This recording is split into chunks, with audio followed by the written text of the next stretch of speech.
He didn't touch me, not once. He just sat there, looking pristine in a black suit that cost more than my life, swirling his whiskey. But the way his eyes tracked the movement of my throat when I swallowed, it felt like he had his hands around my neck. If you think you know what possessive looks like, you're wrong. You haven't seen Jeon Jungkook order dinner while imagining how you taste. The silence in the car wasn't quiet. It was heavy, suffocating. It smelled like rain, expensive leather, and him. Sandalwood and something metallic, like the smell of a gun barrel just after it's been fired. I stared out the tinted window, watching the neon lights of Seoul blur into streaks of blood red and bruising purple. My hands were shaking in my lap. I was his greatest secret, and he was my most beautiful sin. To the world, I was the golden daughter of the city's late prosecutor, the man who spent his life trying to put Jeon Jungkook behind bars. To Jungkook, I was the only thing he had ever wanted that he couldn't legally own. I clamped my hands together, digging my nails into my palms. "Stop that," his voice cut through the dark. I froze. I didn't look at him. I couldn't. Looking at Jeon Jungkook was like staring directly into a solar eclipse. Beautiful, rare, and guaranteed to blind you. "Stop what?" I whispered, "Hurting yourself." The car turned smoothly. "If anyone is going to leave marks on your skin, princess, it's going to be me, not your anxiety, not your fear. Just me." I turned my head sharply. "You shouldn't have picked me up. If my father's security saw your car, they'd be out of a job." Jungkook interrupted, his voice a low, dangerous rumble. He didn't even look at me. He just adjusted the silver cufflink on his wrist. "I didn't spend 3 years infiltrating your life just to be stopped by a few men in cheap suits. You're here because I decided it's time you stopped playing the good girl in a house full of lies." We were in front of an abandoned industrial warehouse in the meatpacking district. Brutalist, gray, and imposing. "Where are we?" I asked, my voice barely steady. "Jungkook, if we're caught together, my life is over. Your empire is over. Why are we out in the open?" "Because," he said, stepping out of the car. The streetlights hit the sharp angle of his jaw, the piercing metal of his lip ring, and the tattoos creeping up his hand. He walked around and opened my door. I'm tired of hiding in the shadows. He didn't offer his hand. He just waited.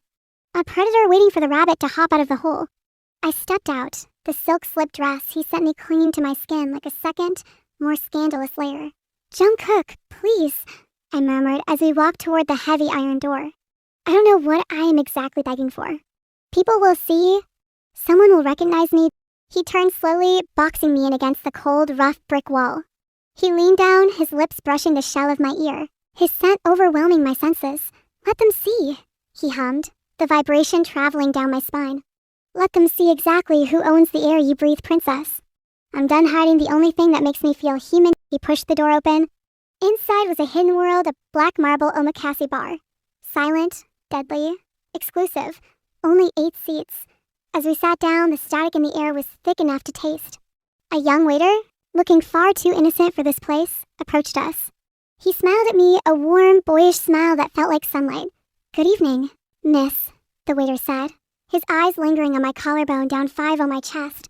I felt the temperature beside me drop to sub-zero. Jungkook didn't move. He didn't speak.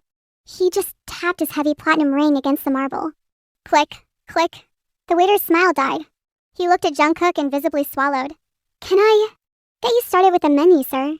Jungkook shifted, turning his entire body toward me.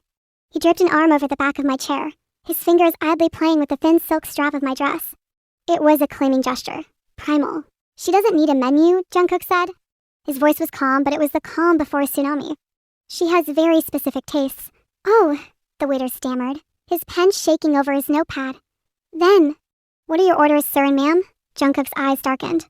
He looked at the waiter, then slowly, agonizingly slowly, he turned his gaze to me.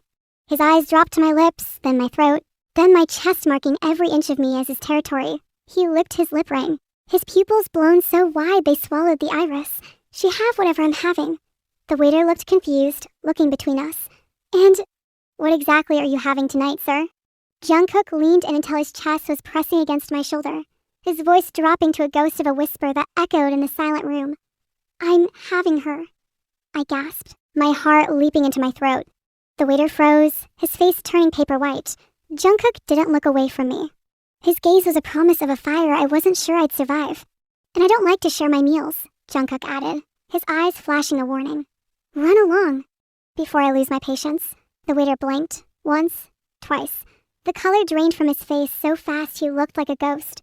He gave a jerky nod, mumbled something that sounded like an apology, and practically sprinted back to the safety of the kitchen. I let out a breath I didn't know I was holding. "You scared him," I whispered, staring at the black marble counter. "Perfect," Jungkook murmured. He picked up his glass of whiskey, the ice clinking a sharp sound in the quiet room. Fear creates distance, and I need a lot of distance between you and every other man on this planet. I turned to look at him. This was the trap. The beautiful, deadly trap of loving Jeon Jungkook. He gave you the world, but he put bars around it. "Jungkook, we are in public. You can't just, I can do whatever I want, love." He cut me off. His voice wasn't loud, but it had that jagged edge again. He swiveled his chair, his knee knocking against mine. He didn't pull back. He pressed harder, trapping my legs. "I bought the seat you're sitting on. I bought the wine you're about to drink. If I wanted to, I'd buy the air in this room just to tax people for breathing near you, completely oblivious to the murder occurring in the seating area." He placed a small, delicate dish in front of us. Bluefin tuna with gold leaf. Raw, beautiful. I reached for my chopsticks. Jungkook's hand shot out, wrapping around my wrist. His grip was warm, firm, and inescapable. "Hold on," the chopsticks from my hand. He wasn't going to let me eat. He was going to feed me. "Open," he commanded softly. My face burned. I could feel the eyes of the other 6 patrons on us. The room was dim, but we were the show. I parted my lips and he placed the bite on my tongue. He watched me too, his eyes dark and heavy, tracking the movement of my jaw like he was mesmerizing a cobra. "Is it good?" he asked. "Yes," I managed to say. "Does it taste better because I feed it to you?" "Jungkook, answer me." "Yes," he smirked, a dark, devastating curve of his lips. He leaned back, satisfied for a microsecond. Then the waiter returned to refill our water glasses. He was trying to be invisible, shaking slightly as he poured. But in his nervousness, he leaned too close. His sleeve brushed against my bare shoulder. A feather-light touch. An accident. The glass in Jungkook's hand shattered, not dropped. Crush. Whiskey and shards of crystal exploded over the counter, dripping down Jungkook's hand. Blood mixed with the amber liquid. The entire restaurant went dead silent. The chef stopped chopping. "Jungkook!" I gasped, reaching for a napkin. He didn't look at his bleeding hand. He didn't look at the mess.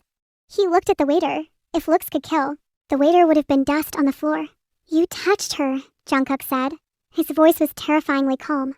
"A flatline. I'm so sorry, sir. I slipped. I didn't mean..." The waiter was trembling violently now. "Get out," Jungkook whispered. Then he stood up. He towered over the counter, his presence sucking all the oxygen out of the room. He slammed his bleeding hand onto the marble, not feeling a thing. "Get out." Before I decide that an apology isn't enough currency to pay for that mistake, the manager rushed over, dragging the terrified boy away, bowing profusely. I grabbed Jungkook's hand, my heart hammering against my ribs like a trapped bird. "You're bleeding. Stop it." "Please, you're scaring me," and everyone double quotes that stopped him. The rage in his eyes fractured. He looked down at me, seeing the genuine fear in my face. The monster receded just an inch. He pulled his hand away from the manager. He tried to offer a towel, and instead, he used his other hand to cut my face, smearing a tiny drop of blood on my cheekbone. It looked like a war paint. A brand. He leaned his forehead against mine, ignoring the chaos around us, ignoring the whispers. "I'm not trying to scare you, love," he breathed, his voice broken, raw. "I'm trying to survive you." "Survive me?" I whispered, tears pricking my eyes. "I'm right here. I'm yours." "I'm all yours." He pulled back, his eyes searching mine with a desperation that broke my heart, and then he said it. The words that would haunt me forever. "You don't get it. You think you're just a girl. But to me, you're the only thing in this world that's real. When they look at you, they see a pretty face. When I look at you, I see the only thing keeping me from burning the city to the ground." He kissed my forehead, right over the anxiety lines. "We're leaving," he stated, tossing a black credit card onto the blood-stained counter without looking back. I've lost my appetite for food. He looked at me, his eyes dropping to my lips. "I need my sweetest dessert and more."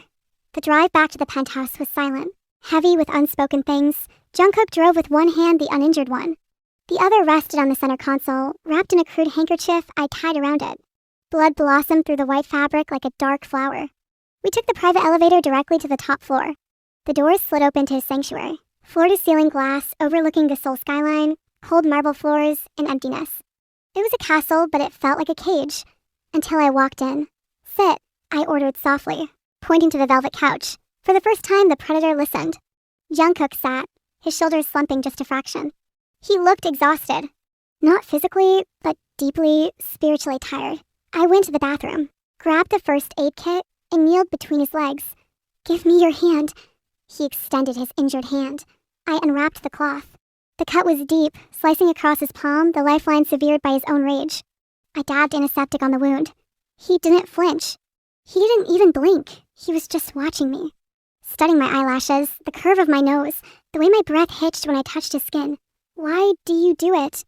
I asked, my voice trembling as I wrapped a fresh bandage around his palm. "Why do you lose control like that every time?" Jungkook leaned forward. His free hand came up to tuck a strand of hair behind my ear. His fingers lingered on my neck, right over my pulse. "Because I'm terrified," he confessed. The admission was so quiet I almost missed it. I looked up. The King of Seoul, the man who terrified people and bought buildings out of boredom, looked broken. Terrified of what? Of realizing that I'm nothing without you. He grabbed my chin, forcing me to look at him. "You think I'm possessive because I'm arrogant," he whispered, his thumb tracing my lower lip. "No, princess. I'm possessive because I am weak. You are the only thing that makes the noise in my head stop."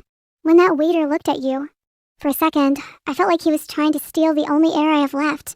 My heart shattered. It wasn't about control. It was about survival. "I'm not going anywhere, Jungkook," I said, placing my hand over his heart. It was beating fast, erratic, human. "Promise me," he demanded. "Promise me that no matter how dark it gets, you'll stay." "I promise." He let out a shuddering breath, his forehead resting against mine. The tension that had held his body rigid all night finally snapped. He melted into me. "You said you were hungry," I whispered, trying to lighten the mood, smiling softly. But we left before dinner. Jungkook pulled back just an inch. His eyes were half-lidded, focused entirely on my mouth. The dark obsession was still there, but it was softer now. It was worship. "I told you," he murmured, tilting his head. "I already ordered." "What did you order?" He didn't answer with words. He leaned in, closing the gap. It wasn't a devourment. It was slow, it was deep. It was an apology and a vow wrapped into one. He kissed me like I was made of glass, and he was the only one who knew how to hold me without breaking me. It tasted like whiskey and desperation. I wrapped my arms around his neck, pulling him closer, tangling my fingers in his hair. He groaned into the kiss, his injured hand coming to rest gently on my waist, holding me like I was the anchor keeping him from drifting away. For a man who wanted to own everything, in this moment, he belonged completely to me. He pulled away slowly, breathless, his forehead resting against mine again. "She have whatever I'm having," he whispered, echoing his words from the restaurant, a small, genuine smile playing on his lips. I smiled back, brushing my thumb over his cheek. "And what are you having, Mr. Jeon Jungkook?" He pulled me even more closer. "Love and all of you, for myself." "Mine," he whispered,